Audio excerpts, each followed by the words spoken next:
I think the greatest player is Michael Jordan. I'm gonna give you one last chance to stop being so blasphemous, Scottie Pippen. Michael Jordan or LeBron James? Better? Who are you going with? LeBron James is a better basketball player. And here is why. He fills the stats up across the board. In a one-on-one game, LeBron James, 6'9", 260 pounds. If the game was at 7, I think LeBron would win 7-3. James has now played 16,500 more minutes than Michael Jordan did. 16,500 and counting. Ifan has played about 434 more games than Jordan played. And I don't think he's close to being done as he nears age 40 on December 30th. Happy early birthday, LeBron. The basketball world is exploding right now over the debate that refuses to die. Michael Jordan versus LeBron James. Hall of Famers are going to war on live television, and what they're saying will absolutely blow your mind. The debate that refuses to die. The argument that splits families, ends friendships, and turns sports bars into war zones. Michael Jordan versus LeBron James. The GOAT conversation. And it's getting nastier, louder, and more divided than ever before. This isn't just about basketball anymore. This is generational warfare. Nostalgia versus analytics. The eye test versus the spreadsheet. And NBA legends aren't holding back. While fans scream into social media, the players who actually guarded these titans have receipts. And what they're saying will make you question everything. That's crazy. And I love LeBron, but for him to be that far behind MJ and I'm played probably 8 more seasons? Come on, man. Y'all need to stop this. The stats war is reaching a breaking point. LeBron James has already passed Michael Jordan in career 30-point games. Jordan sits at 562, while LeBron has surpassed that mark. But here's the brutal truth. LeBron has also played far more games and minutes than Jordan. LeBron has played nearly 500 more games than Jordan and over 18,000 additional minutes on the court. And with all that extra playing time, he only recently edged past Jordan's total of 30-point games. If you need hundreds of extra games to match someone's scoring excellence, are you really better or just more durable? There's a massive difference between being the longevity GOAT and being the GOAT. Nobody's taking away LeBron's Iron Man credentials. The man is defying Father Time. But greatness isn't measured in volume alone. Michael Jordan led the league in scoring 10 times, LeBron once. And we're supposed to believe the guy who couldn't dominate the scoring race is the better offensive player? Michael Jordan led the league in scoring 10 times. Okay. 10. LeBron James led the league in scoring once. Okay. So I'm talking about a guy who's been the best offensive player and the best. But it goes deeper than numbers. It's about mentality, killer instinct, that cold-blooded ruthlessness that separates legends from gods. Jordan was all-defensive first team 9 times. LeBron, 6 total all-defensive selections with fewer first-team nods. And somehow, we're supposed to overlook this gap when crowning the greatest ever? Defense wins championships, but when it comes to the GOAT debate, suddenly defense doesn't matter? Because Michael Jordan was all defensive first team 9 times. Okay. LeBron James was 5 times. Okay. Michael Jordan led the league. I'm going to answer your question. Okay. So Michael Jordan led the league in scoring 10. Jalen Rose himself is telling you straight up, the defensive gap is massive. But it goes even deeper. It's about presence, about fear, about what happened when these players walked onto the court. The only man that had me terrified on the court. Because I went from high school admiring him, college admiring him, and then he's right there in front of you. And all the you see on your poster, like he's doing it in real life. This is Shaq O'Neal admitting that Michael Jordan terrified him. Not impressed, not challenged, terrified. That's psychological warfare. That's the aura that made Jordan more than just a great player. When's the last time you heard an NBA legend say LeBron terrified them? The silence is deafening. Let's talk one-on-one. There are analysts who genuinely believe LeBron would beat Jordan.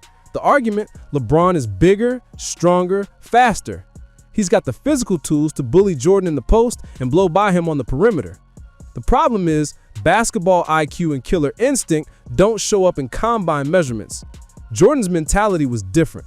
When everything mattered, Jordan became something terrifying. Ask any player from that era what it felt like to face Jordan with the game on the line. The answer is always the same. Pure fear. LeBron's got physical advantages, but Jordan has something you can't teach. He had the absolute certainty that he was going to win every single time. That psychological edge is worth more than 20 pounds of muscle. And let's not pretend LeBron hasn't had his passive moments. How many times have we seen him defer in crucial moments? The GOAT doesn't make the right play. The GOAT makes the winning play. Sometimes that means being selfish, ruthless, putting the ball in your hands and saying, nobody else. Michael Jordan really didn't have a mindset of, I don't care if I do tire myself out, I'm going to go and take this guy because I want to prove to him that I am the better basketball. I have never seen a game where LeBron has come out from opening tap and said, you know what, I got him. I'm shutting him down. I've never seen him do it ever. Stephen A. himself is telling you he never saw LeBron take that challenge. Meanwhile, Jordan demanded to guard the best player every single night, even when he didn't need to, because ego, because pride, because GOAT mentality. The era argument is the last refuge of every losing debate. The rules were different. The game was more physical. Jordan would average 50 today. Michael played in this era, he'll average 50. He'll average 50 points. 50 points per game? In today's era, with no hand checking, with freedom of movement rules, Jordan will be unstoppable. Greatness transcends eras, but we should measure it against the competition they faced. Jordan dominated his era completely.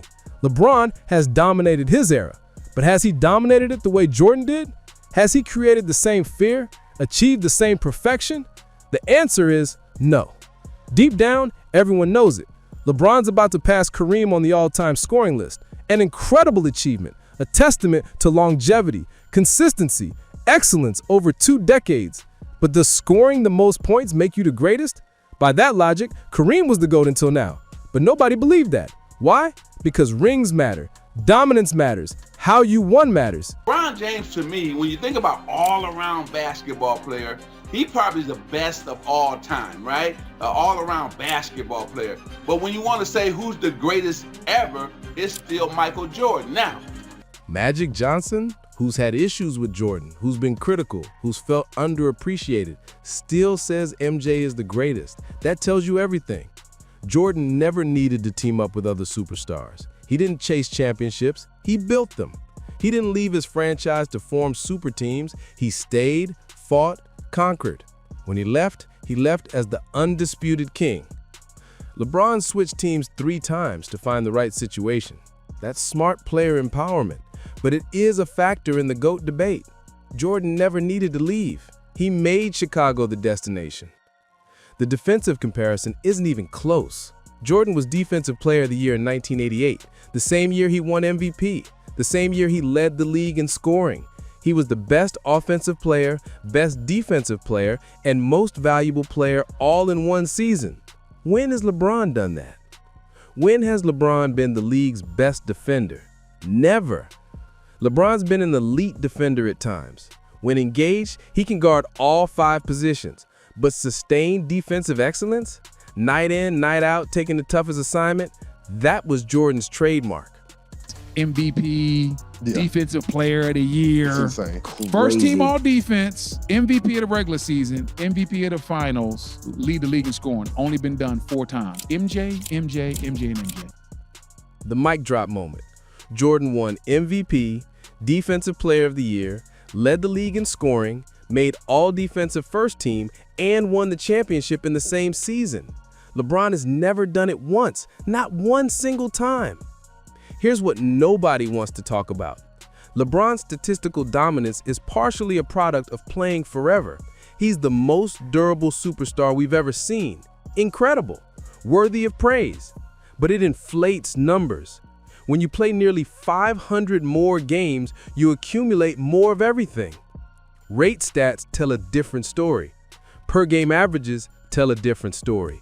Peak performance tells a different story. And in all those categories, Jordan matches or exceeds LeBron.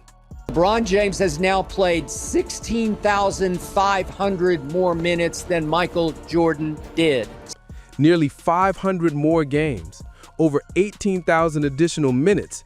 And with all that extra playing time, LeBron is just barely catching up to Jordan's scoring milestones. That's not dominance, that's longevity. There's a massive difference. This debate exists because we need it to exist. We need to believe someone can challenge Jordan. If Jordan is untouchable, permanently enshrined as the forever GOAT, what are we even arguing about? LeBron's greatness gives us hope that maybe someone can reach that level again, and LeBron's gotten closer than anyone else. But close isn't equal. Runner-up isn't champion. 6 rings, 6 finals MVPs, 5 regular season MVPs, 10 scoring titles, 9 all-defensive first teams, defensive player of the year, never lost in the finals, never needed a Game 7, never quit on his team, never left his franchise to chase rings. That's Michael Jordan's resume, and it's still untouchable. LeBron's got time to add to his legacy. He's not done. Still playing at an elite level at age 39. He might win another championship, add another MVP, do something so spectacular we have to reconsider everything. But as of right now, today, this moment, it's not close enough to overturn decades of consensus. The legends who played with and against both have spoken. The stats, when contextualized properly, have spoken. The eye test has spoken. They're all saying the same thing. Michael Jordan is the greatest basketball player who ever lived. LeBron James is the second greatest. That's not an insult. That's an honor. Being the second best ever out of everyone who's ever picked up a basketball is extraordinary, but it's not first. And in the GOAT debate, first is all that matters. The conversation will continue. It has to. It's too fun to stop. But deep down, everyone knows the answer. Jordan is the GOAT. Always has been, always will be. And no amount of longevity statistics will change that fundamental truth.